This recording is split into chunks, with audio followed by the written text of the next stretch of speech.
The Da Vinci Code, one of the best-selling novels of all time, so far selling 80 million copies.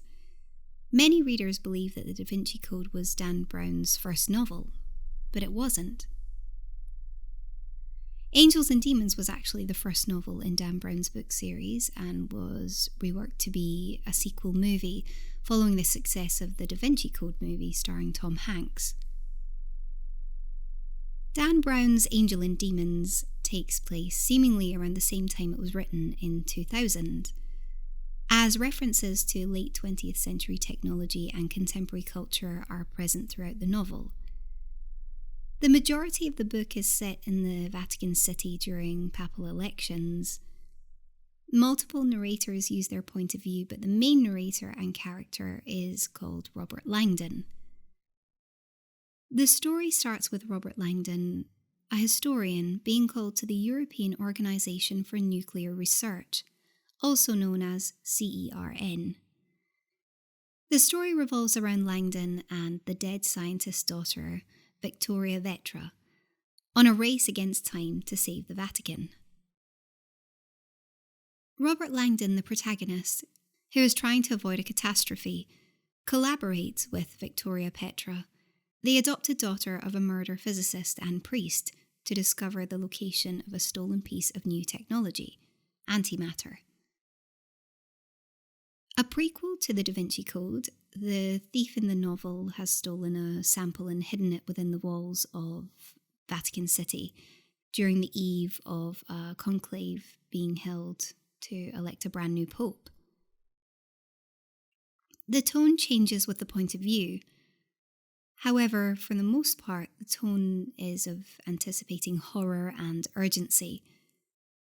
The sample has a destructive capacity rapidly greater than dynamite and could level Vatican City if it explodes before Petra and Langdon can find it. The major conflict comes from the debate between science and religion, when science accuses religion of condemning and even killing knowledge. Religion accuses science of killing people's faith and breeding immorality. The climax is the antagonist Ventresca.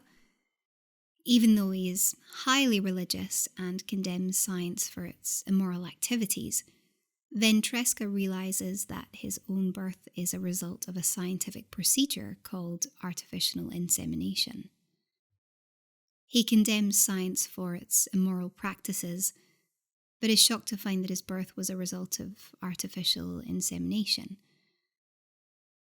Another paradox is that Ventresca, who considers himself a man of faith, is not hesitant to murder people and brainwash them into thinking of his survival as a miracle. And also, just to throw us readers off, in the mix is the motive for the situation. Revenge from an ancient brotherhood who has come back to defeat Catholicism once and for all. Langdon follows a specific path known as the Path of Illumination to attempt to find the person responsible for the bomb in the first place. In a nail-biting tense ending, we see Langdon and the team work against the clock. Can he save the lives and souls of tens of thousands of Catholics gathered outside St. Peter's Basilica, waiting to see who their new pope will be? With so many twists and turns, it will leave you guessing right to the very end. But I'm not going to tell you what happens, because that would just ruin the surprise, wouldn't it?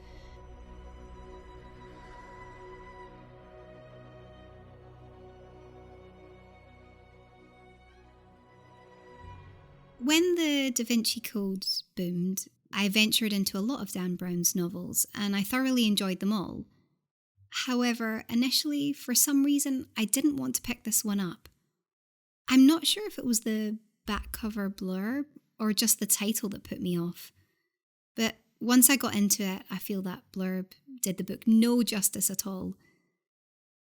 Brown's first book with his famous hero Robert Langdon. Now I really wonder why I took so long to read it, because I really liked it. Dan Brown incorporates action with mystery and history with science in a way you just wouldn't think it would be possible. He combines them in a marvellous way and creates a thriller filled with plenty of action that you just don't want to put down. I like it how Brown weaved in morality and the debatable relationship between religion and science. I felt one of the greatest features of Brown's books are the historical components. There are times where it becomes an informative piece of text and you feel like you're watching a documentary on the Discovery Channel, but he makes it incredibly exciting. The character of Robert Langdon was impeccably clever, and Brown's writing styles is so compatible with him. Although sometimes I felt that the information was just too much. I felt as though Dan Brown wanted to show off a bit to the readers with his historical and scientific knowledge. At first, I felt it was a bit of a stuck-up move. However, when you actually keep reading, you find yourself wanting to learn more about them.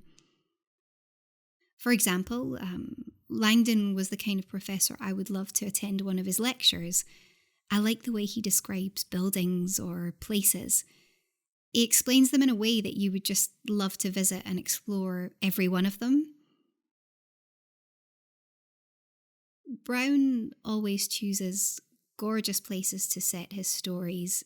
This novel was set in Rome, and the descriptions of the city and the places and landmarks are just mesmerising. Brown makes you feel like you're personally there. Also, Brown chooses niche places that most tourists don't know about or wouldn't normally visit. There are some great quotes and takeaways in the book, such as, "Science tells me God must exist. My mind tells me I will never understand God, and my heart tells me I am not meant to." But one of the problems I had was the novel's plot twists. At first, I really enjoyed them, because who doesn't like plot twists, right? But then, as the story progressed and it got longer and longer, I sort of felt like the book would never end, that there was always another conflict that suddenly appeared and more plot twists. I think in that sense, Dan Brown sort of overused the whole plotting for me. Angels and Demons is written fairly well. Brown sets an explosive pace as Langdon and Vittoria race through Rome to try and save the cardinals and find the antimatter before it explodes. Brown's tale is laced with twists and shocks that keep the reader glued right up to the last revelation. All in all, Angels and Demons is a wonderful start to what would hopefully be a wonderful series.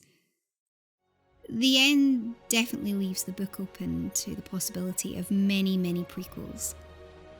I guess we will just have to wait and see.